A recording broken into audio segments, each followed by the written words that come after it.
Baraknsheba, BSing as usual. Take whatever. I just love my toy. Of course. Are you kinky? Are you kind of curious?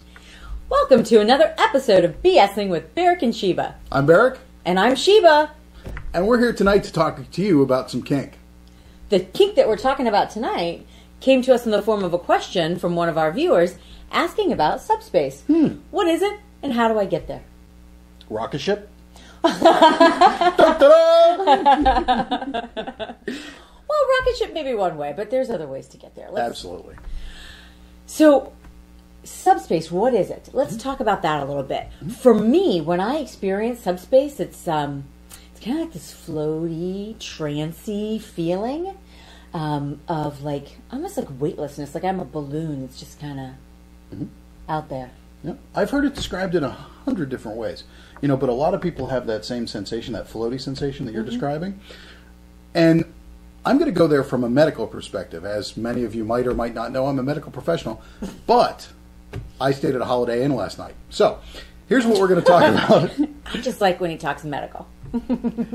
Talking about medical, what we have in SM play is we have, hopefully, some escalating trauma. And what happens with that escalating trauma is it starts to release the body's rescue mechanism called endorphins. Those endorphins are naturally occurring opiates that allow you a kind of high, like runner's high. And it's a lot of fun to get to. What I find is when you have that connection with your partner, when you reach that subspace level, you feel like you're totally connected to that other person and to yourself and to the universe too. It's almost like you feel like your senses are. Did I do the well, your senses are all heightened, and you feel like you can like pick the fly out of the air, snatch the grasshopper from my hand. That kind.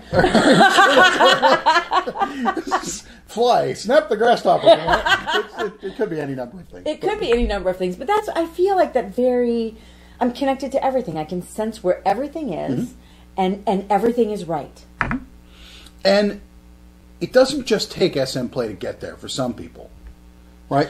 No, I have a friend of mine who is in a power exchange relationship, which we talked about on our last episode, and she gets there completely psychologically by her dominant or D type gets out the cuffs and gets out the collar, and those signify when they go on that she is allowed to go into that space where she can let everything go. And it starts subspace for her instantly.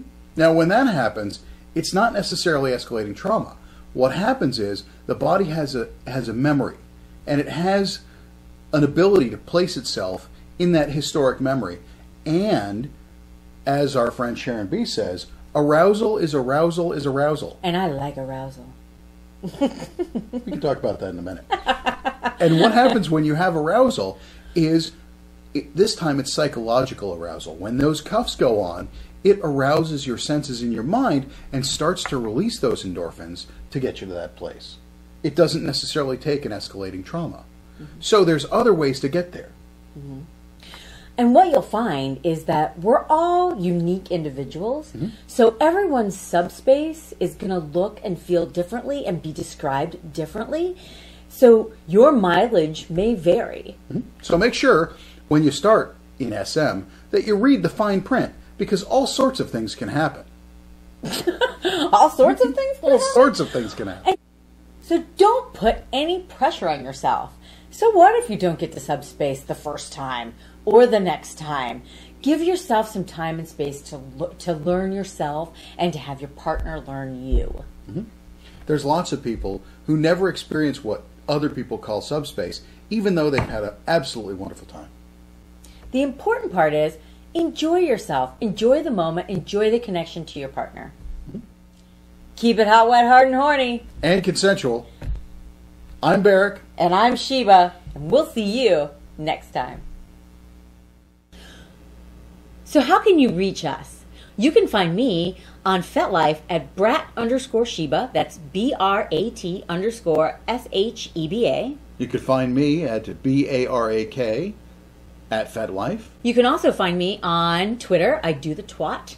And You can find me at Brat_Sheba. That's BRAT_SHEBA on Twitter and on Facebook. Or you can contact AIS_org on Twitter or Facebook. Mm-hmm. If you want to just email us, you could email us at BARAK, the letter N, SHEBA, at AOL.com, at Yahoo, and Gmail. Mm-hmm. Or you can get the Adventures in Sexuality website, which is adventuresinsexuality, all one word, .org. So thanks for listening to another episode of BSing with Barak and Sheba. We'll be back on the first Monday of next month. We'll see you then. Take care.